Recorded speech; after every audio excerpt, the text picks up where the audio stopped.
Landrover Discovery1, changing the shock absorbers on the front. Right, here we're going to try and improve the handling a little bit, especially for road use, by running some adjustable shock absorbers, which we see here. See who these are made by. Oh, these second-hand, well, I say second-hand, but actually brand new units. Koni's, adjustable from the top onto the Landrover Discovery1. And to do that, here we can see the top of the shock absorber goes through this cap. There is an official name for it, which I forget at the moment, which is held onto the chassis by 4 nuts, which we can see in there as well. Yep, these nuts here. And since the spring is sitting on metalwork on top of the chassis, it would appear that we don't need to compress and clamp the spring in order to take the shock absorber out. We should be able to just remove the top cap after having done the nuts, and one at the bottom you'll see later. So it should be quite a straightforward job to change the shock absorbers. The rear ones are actually even easier, which I'm not going to go into detail here. And it's a little bit difficult to see, but it's the top of the shock absorber where it's mounted. Once the wheel is removed, nut here, nut at the bottom end, fairly easy to come off. Coming back to the front shock absorber. Alright, take off the wheel, 27mm socket, torque wrench while the wheel is on the ground. Loosen these off.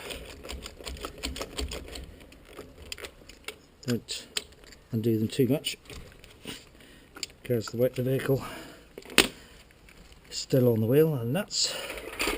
And so, to jack up the chassis instead of the axle, get on some nice thick chassis point. Also, going to undo the nut, the shock absorber nut on the top of the shock absorber mount. What have we got here? A 19mm socket.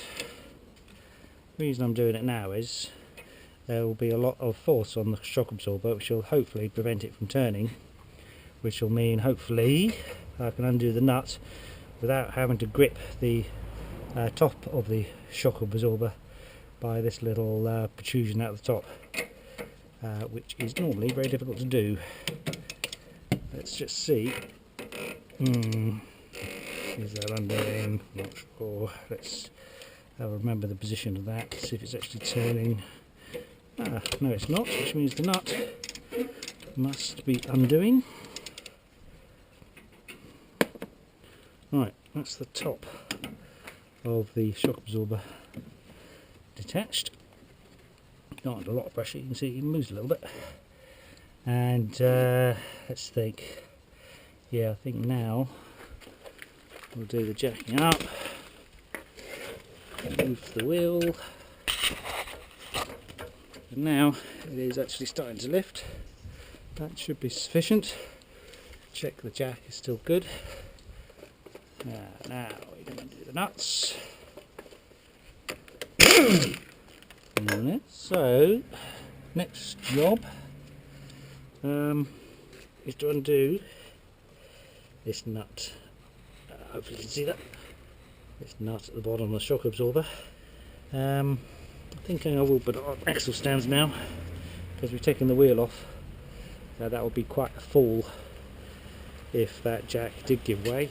So let's get that one under the axle. Long way. Right, now we've got our 19mm spanner into the nut at the bottom. And right, I'm doing it. Nicely successful so far. If you've got a problem removing the old shock absorber, i.e. you can't get this nut on the bottom to come off with just using a spanner, which is all you've got room for, you might find there's a lot of springiness in it, and you might be able to move it a bit, but it's just not enough turning pressure, torque, or too much movement of the shock absorber. Then take the top cone off, push up the shock absorber, get a big monkey wrench or adjustable wrench on the top of the shock absorber, like this one. Difficult to video, but I have to keep moving it up. Then get a good grip on it. Hold the span at the bottom. Probably best to try and wedge it, hold it up, wedge it against the bodywork, like so. Then should be able to turn it like so. By turning the shock absorber, holding the nut still, you're actually undoing the nut. Right, the shock absorber should now be loose,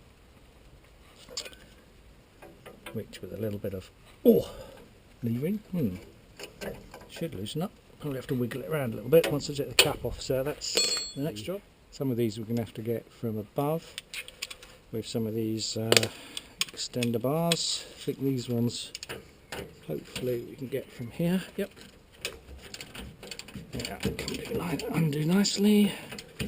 And we'll use this one. So there we are, reasonably thin and nice and long. See if we can get that.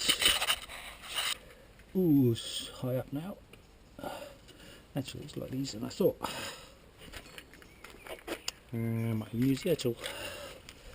Makes things even easier. Could use the torque wrench or even a power bar.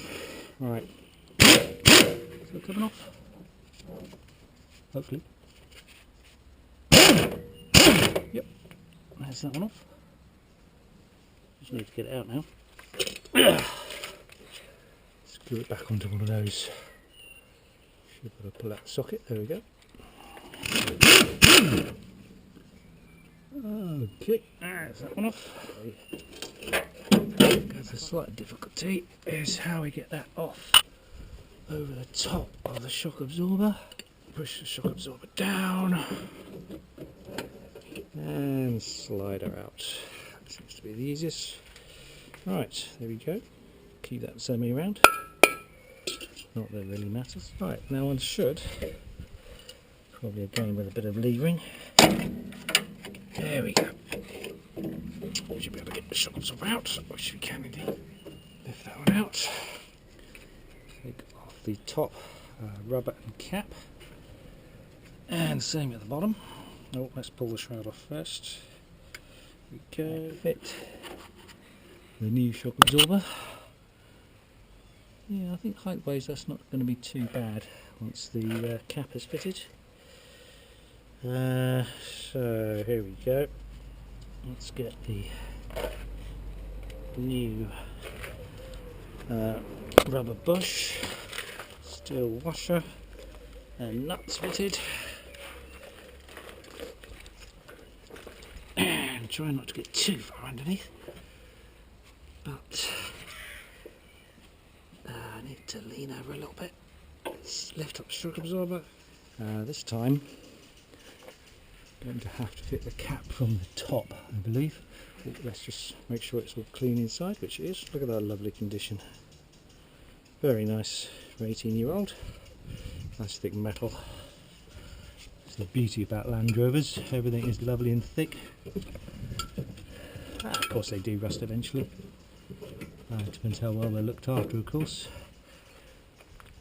Apparently on the discos, people say the boot floor rusts out.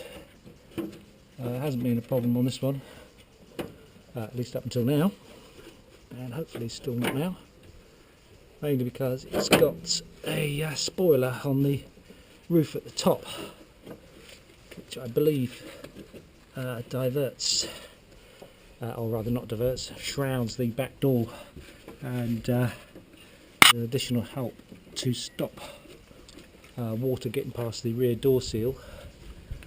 I guess is the problem with the boot rusting, getting past the door seal, sitting at the bottom of the boot. Right, a little bit stiff gets past those bolts, which was the problem with it coming off. So I'm just going to get a hammer, give that a little tap. There we go. Let's see how well that is fitted. Pretty good actually, really good. Yeah, that should be well enough. All the studs are poking through, so we'll get our washers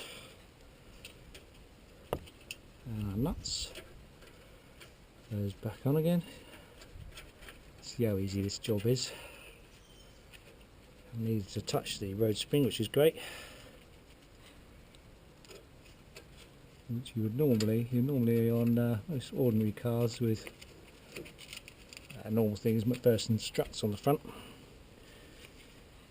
You'd have to compress the spring, put spring clamps on, further compress it, jack up the car a lot, take the spring off, lots of hassle.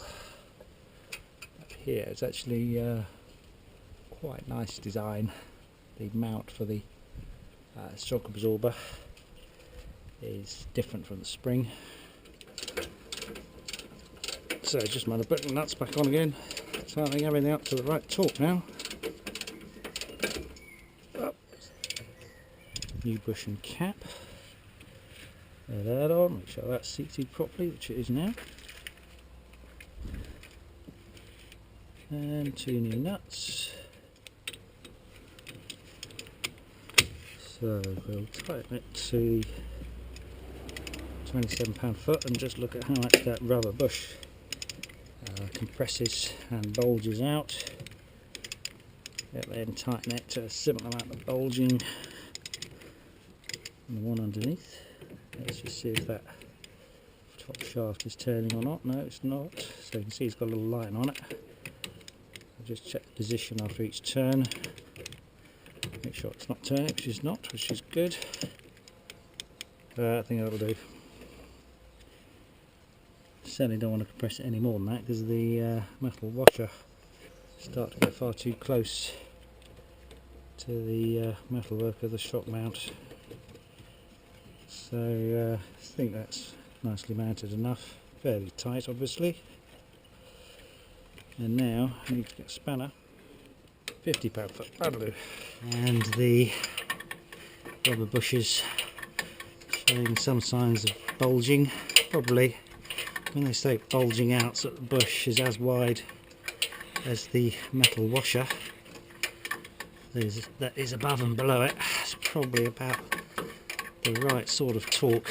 Get the lock nut on, and that will be the job finished.